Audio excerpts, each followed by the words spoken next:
Hello बच्चों, अच्छे अच्छे वीडियोस देखने के लिए नीचे दिए हुए लाल बटन को दबाकर चैनल को सब्सक्राइब करें। किसी गांव में लता नाम की एक लड़की रहती थी। लता का रंग बहुत सांवला था, जिस वजह से वो बचपन से लोगों के ताने सुनती चली आ रही थी। लता थी और उसके दोस्त उसका मजाक उड़ाते थे, साथ ही उसके घर वाले उससे परेशान हो चुके थे। लता की माँ उससे कहती है, एक तो तेरे रंग से मेरा इतना मजाक उड़ाते हैं सब, माँ इतनी गोरी और बेटी इतनी काली, अरे आकर कम से कम काम तो कर ढंग से। हाँ माँ, आ रही हूँ। लता अपने माँ की बातों को सुनकर दुखी हो जाती है। लता काम करते करते सोचती है, सभी की माँ तो अपनी बेटियों को कितना प्यार करती हैं, लेकिन मेरी माँ खुद ही मुझको कितनी बातें सुनाया करती है। लता बाजार जा रही होती है, तभी वहाँ कुछ औरतें उसको देख के कहती हैं, देखो तो लता को दिन पर दिन और काली होती चली जा रही है, अब तो कोयला और इसमें कोई अंतर नहीं रह पाएगा। लता यह सुनकर बहुत दुखी हो जाती है और अपने घर की ओर रोते रोते जाने लगती है। घर में माँ लता से कहती है, अरे अब क्या हो गया, क्यों रो रही है, कितनी बार तुझे समझाऊं बाहर मत जाया करो, फिर भी क्यों बाहर चली जाती है तू। लता के सारे दोस्तों की शादी हो गई थी, लेकिन लता की शादी नहीं हो पाई थी। माँ बेड पे बैठकर सोचती है, अब इसकी शादी कैसे करूं, इसका रंग देखकर कोई भी इससे शादी नहीं करना चाहता, आखिर मैं कब तक इसको बोझा बनाकर अपने सर पर बैठाए रखूं।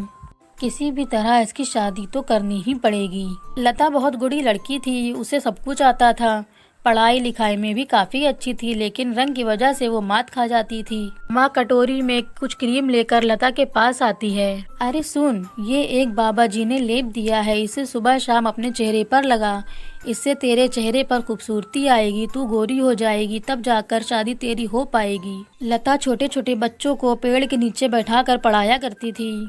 गांव में एक जितेंद्र नाम का लड़का था, जो लता को पढ़ाते हुए देखा करता था।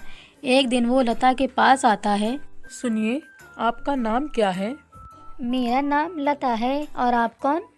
मेरा नाम जितेंद्र है। मैं कई दिनों से आपको पढ़ाते हुए देख रहा हूँ। आपके पढ़ाने का तरीका मुझे बहुत अच्छा लगा। क्या हम दोस्त बन सकते हैं? इस तरह लता और जितेंद्र की दोस्ती हो जाती है और वो दोनों एक साथ समय बिताने लगते हैं। जितेंद्र को लता का सांवला रंग काफ़ी प्रभावित करता है और धीरे धीरे जितेंद्र को लता से प्यार होने लगता है, मगर ये बात वो किसी को नहीं बताता है। उधर लता की माँ बहुत से लड़कों से बात कर चुकी होती है, लेकिन कोई शादी के लिए तैयार नहीं होता है। इसकी शादी किससे करवाऊँ समझ में ही नहीं आ रहा है। जितेंद्र एक दिन अपने दिल की बात लता से कहता है, लता, मैं तुमसे शादी करना चाहता हूँ। क्या तुम मुझसे शादी करोगी? इसके बारे में आप मेरी माँ से बात कर सकते हैं, अब मैं क्या बोलूँ। जितेंद्र लता की माँ से बात करने के लिए उसके घर जाता है। मैं आपकी बेटी से शादी करना चाहता हूँ। क्या आप तैयार हैं अपनी बेटी की शादी मुझसे करने के लिए? हाँ बेटा, मैं तो तैयार हूँ, लेकिन एक बार तुम अपने परिवार वालों से बात तो कर लो, उसके बाद मिल के शादी की तारीख रख देते हैं। जितेंद्र अपने घर वालों से अपनी शादी के लिए बोलता है, लेकिन जितेंद्र के घर वाले बोलते हैं कि लड़की बहुत काली है, उससे शादी मत करो, कोई शादी के लिए तैयार नहीं होता है। जितेंद्र सोचता है, क्या करूँ, कुछ समझ में नहीं आ रहा है। मुझे रंग से कोई फर्क नहीं पड़ता। अब चाहे जो हो जाए, मैं लता से ही शादी करूँगा। फिर जितेंद्र सारी बातें लता की माँ को बताता है। मेरी माँ बहुत बीमार रहती हैं और उनकी एक टांग टूटी हुई है, इस कारण वो शादी में नहीं आ पाएंगी। मेरे परिवार को गोरी और अच्छी बहू चाहते हैं, लेकिन मैं लता से प्यार करता हूँ और लता से ही शादी करना चाहता हूँ। लता की माँ जितेंद्र से कहती है, आपके रिश्तेदार शादी के अगले दिन ही चले जाएंगे, एक दिन के लिए लता को गोरा दिखाना होगा, वो मेकअप से ही हो जाएगा। मैं एक लड़की को जानती हूँ जो लता को मेकअप करके गोरा कर सकती है। ये बात जितेंद्र को अच्छी नहीं लगती, लेकिन जितेंद्र लता से शादी करना चाहता है, तो इसी कारण वो ये बात मान जाता है। फिर लता को तैयार करने के लिए एक लड़की आती है, वो उसको खूब अच्छा तैयार करती है और गोरा खूब बना देती है। शादी की सारी रस्में संपन्न हो जाती हैं। जितेंद्र और लता दोनों जितेंद्र के घर जाते हैं। जैसे ही दरवाजे के पास पहुंचते हैं, चाची बाल्टी में पानी लिए दरवाजे की तरफ जाती हैं और पानी को लता के मुंह पे डाल देती हैं, जिससे लता का मेकअप उतर जाता है और लता सांवली दिखने लगती है। सारे रिश्तेदार देखने लगते हैं। देखो इस लड़की का रंग, ये हमारे साथ धोखा कर रही थी। अब ना तो इसकी आरती होगी और ना ही इसको घर के अंदर लिया जाएगा।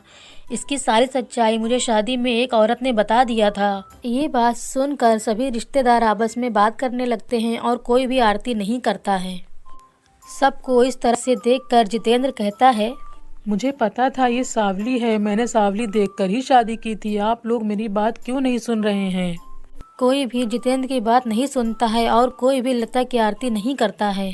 तभी वहाँ पे व्हील चेयर पर आरती की थाली लेकर जितेंद्र की माँ आ जाती है। आप लोग शांत हो जाएं, ये मेरी बहू है, काली हो या गोरी, लेकिन ये मेरे बेटे की पसंद है।